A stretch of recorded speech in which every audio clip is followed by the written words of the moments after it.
Hello दोस्तों, आप सभी का स्वागत है ज्ञान स्टोरी चैनल में। चैनल को सब्सक्राइब जरूर कर ले। हनुमान जी कलयुग का जागृत देवता माना जाता है। रामायण कथा के अनुसार हनुमान जी को चिरंजीवी होने का वरदान मिला है, इसलिए हनुमान जी किसी न किसी रूप में अपने भक्तों के बीच मौजूद रहते हैं। पौराणिक मान्यता है कि भगवान हनुमान को स्मरण करके जो भी उन्हें अपने कष्ट बताता है, उनके संकट जल्दी ही दूर हो जाते हैं। इसका अर्थ यह है कि हनुमान जी के भक्त उनसे संवाद भी कर सकते हैं। लेकिन क्या आप जानते हैं कि त्रेतायुग में हनुमान जी तक भी एक ऐसा गुप्त संवाद पहुंचा था, जिसे सुनकर हनुमान जी ने रावण की सोने की लंका में आग लगा दी थी। आइए जानते हैं हनुमान जी ने किसके कहने पर लंका में आग लगाई थी। रामायण की कथा के अनुसार जब हनुमान जी लंका पहुंचते हैं, तो उनके कानों में सबसे पहले श्री राम नाम की ध्वनि पड़ती है। हनुमान जी ये देखकर आश्चर्य होता है कि आखिर लंका में प्रभु श्री राम का नाम कौन ले रहा है।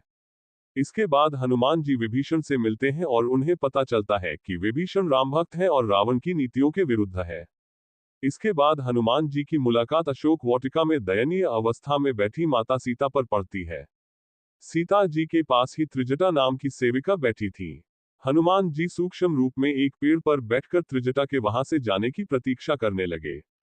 तभी हनुमान जी ने सुना कि त्रिजटा माता सीता से कह रही है कि उसने ब्रह्म मुहूर्त में आए सपने में देखा कि सोने की लंका में आग लग गई है और सोने की लंका जलकर भस्म हो गई है। इसका अर्थ यह है कि प्रभु श्री राम ने लंका पर विजय पाकर जल्द ही रावण का वध करने वाले हैं। त्रिजटा ने माता सीता को भरोसा दिलाया कि ब्रह्म मुहूर्त में आया ये सपना भविष्य का एक संकेत हो सकता है।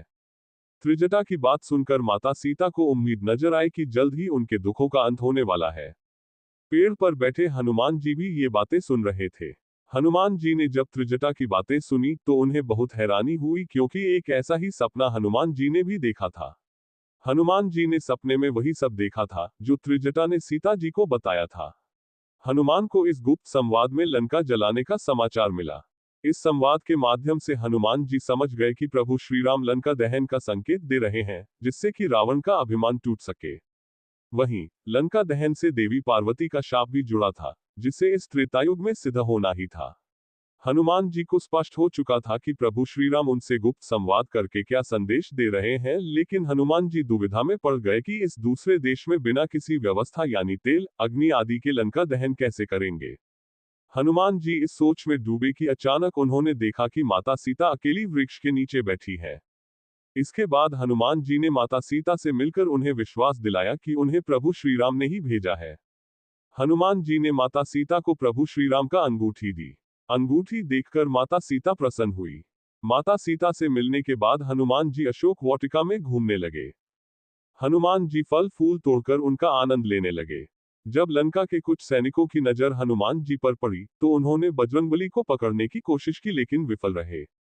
जब ये समाचार लंका के राजमहल में पहुंचा तो रावण के पुत्र बारी बारी से हनुमान जी को पकड़ने के लिए अशोक वाटिका में पहुंचे। हर तरह से खुद को असफल होता देखकर मेघनाद ने ब्रह्मास्त्र का प्रयोग किया।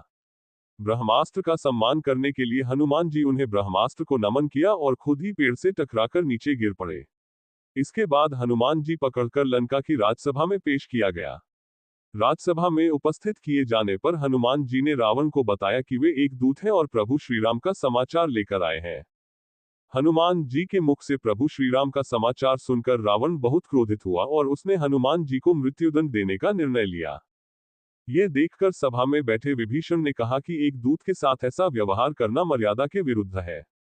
ऐसा करने पर कई राज्यों के राजा भी रावण को सम्मान की दृष्टि से नहीं देखेंगे। यह सुनकर अभिमानी रावण मान गया। इसके बाद रावण का अभिमान उसके सिर पर चढ़ गया और उसने हनुमान जी की पूंछ में कपड़ा बांधकर आग लगाने के लिए कहा। इसके बाद जैसे ही हनुमान जी की पूंछ में लगाई गई, हनुमान जी ने पूरे वेग से उड़ते हुए पूरी लंका में आग लगा दी। हनुमान जी ने मन ही मन मुस्कुराकर कहा, प्रभु आपकी जो भी इच्छा होती है आप उसे किसी तरह पूरा करा ही लेते हैं।